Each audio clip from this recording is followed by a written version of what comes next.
How you doing? This is Reggie Lamptey with Body Defining LLC, a health, wellness, and fitness company. Today we'll be talking about how to do a parachute workout. Now with the parachute workout, you need two important pieces of equipment.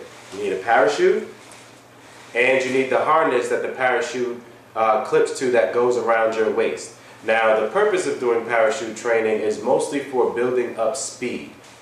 Once the parachute inflates, it will create resistance. So with this resistance while you're running, it's kind of like somebody's holding you back while you're running. So once you begin running without the parachute, you'll actually be able to run faster once you don't have the parachute because you've been training with this resistance. A lot of different athletes use this type of training. There's football players, track runners, even some basketball players, different types of athletes, and then just some average people that want to add some different type of training to their workouts.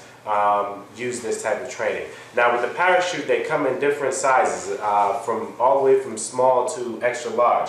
The difference in the size is pretty much against your body weight. Each size is equivalent to a specific range in body weight, and that's how you figure out which size parachute that you need to use. And then, once you get more advanced, you can actually start adding, more than one parachute to the harness and, run with, 2 parachutes, 3 parachutes. All of that is doing is creating more resistance that you have to try to run through, okay? So, again, you have your parachute, you have your harness that wraps around your waist, and these are the 2 vital pieces of equipment that you need in order to do parachute training.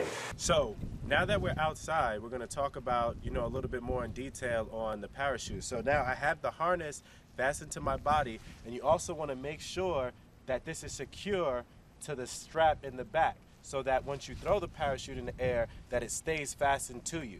Okay, so when you get started to get running, what you want to do is when you get in your ready position, you want to throw the parachute behind you and make sure that the parachute is off the ground when you start running so that it can catch the air. So I'm going to go back and I'm going to demonstrate how to do the running portion of it. All right?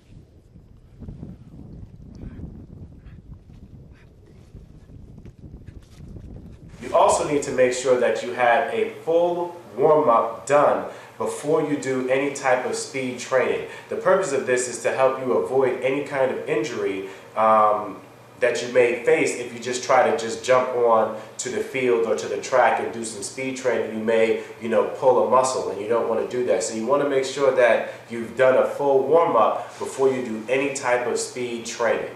You want to make sure that you have the right type of sneakers. You want to make sure that you have either some cross trainers or some running sneakers that are laced all the way up when you decide to go and do some speed training and agility training with the parachute.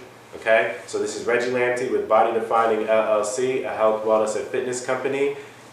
This is how to do parachute training. You can find me on the web at www.bodydefining.com.